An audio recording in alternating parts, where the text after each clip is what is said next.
榴弾。誰もが使い、誰もが警戒し、常に飛び交う攻撃手段です。砲撃や雷撃に二次被害と、一隻の船でも与えられるダメージソースは多数ありますが、頼りない方でも損害を与え、受ける側も防ぐ方法が難しいのが、榴弾の優秀たるゆえんです。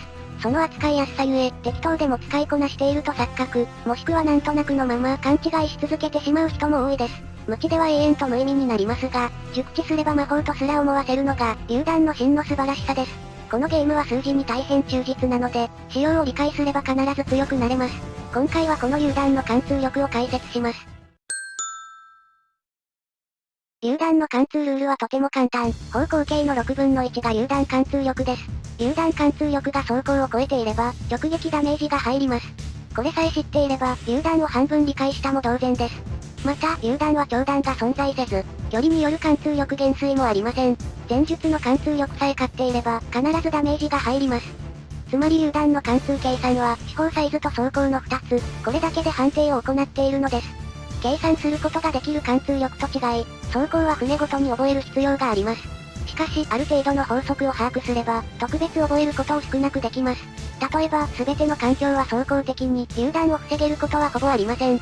困ったらまず、環境を狙いましょう。出荷も含め、確実に効果があります。監視と完備も非常に有効な場所です。ティア5以上の戦艦らに対しては、33ミリ以上の貫通力が必要です。なので、軽巡洋艦以下の手法は、貫通力強化スキルなどがない場合、ダメージを与えることができません。米軽巡やベルファストなどが火力を出せない理由もこれです。また、これを満たしている船であれば、ヤマトですらやすやすと損傷を与えます。彼女は走行面においては、貫通されやすい部位が多く不利です。同様の設計は、各家や国家に関わらず、多くの戦艦や巡洋艦に見られます。自分が遊ぶ船を選ぶときや、相対することが多い船など、運用、対策する際に役立ててください。最後に、榴弾の貫通優遇を紹介します。貫通優遇とは、通常6分の1のところを、より小さい数字で割る計算をする。つまり、本来より高い貫通力の方です。小口径手法の救済処置から、すごい場所を貫通できるものまで、どれも船の強さに直結するものです。ドイツ巡洋艦は、2つの顔を持ちます。ギア3から5の150ミリ砲の頃は、足りない貫通力の救済処置です。火力、出荷率ともに低い上に、自慢の発射レートや高性能ソナーも、他国巡洋艦と比べ不満が残ります。重巡洋艦となるティア6からは、貫通可能部位の多さが魅力となり、これは装甲艦シペイも同様です。50ミリすら貫通するのは、戦艦並みの貫通力とも言えるほどです。低火力、低出荷率は変わりませんが、その時々の有効の船によっては、他国以上となる際を秘めています。これらを超える貫通力を持つのが、英独の優遇持ち戦艦たちです。大口径に優遇が合わさることで、大変恐ろしいことが可能になります。一つは、一部艦艇のバイタルパート貫通です。71から100ミリという貫通力は、蒸気のような剥き出しのバイタルパートを貫き、対象に甚大な被害を与えます。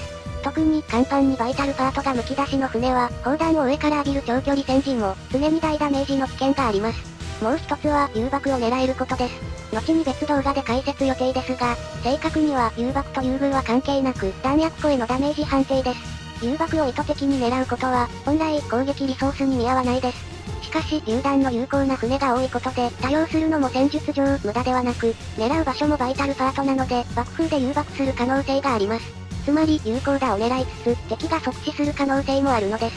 そしてティア6以上のドイツ戦艦には、副砲にも同じ優遇が施されています。なので、環境や駆逐艦だけでなく、戦艦の監視艦尾や巡洋艦にもダメージを与えることができます。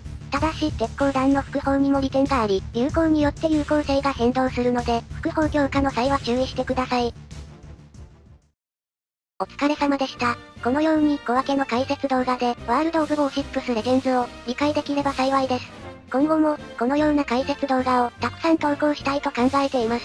配信でも解説をすることが多いので、良ければ来てくれると嬉しいです。見てくれてありがとう。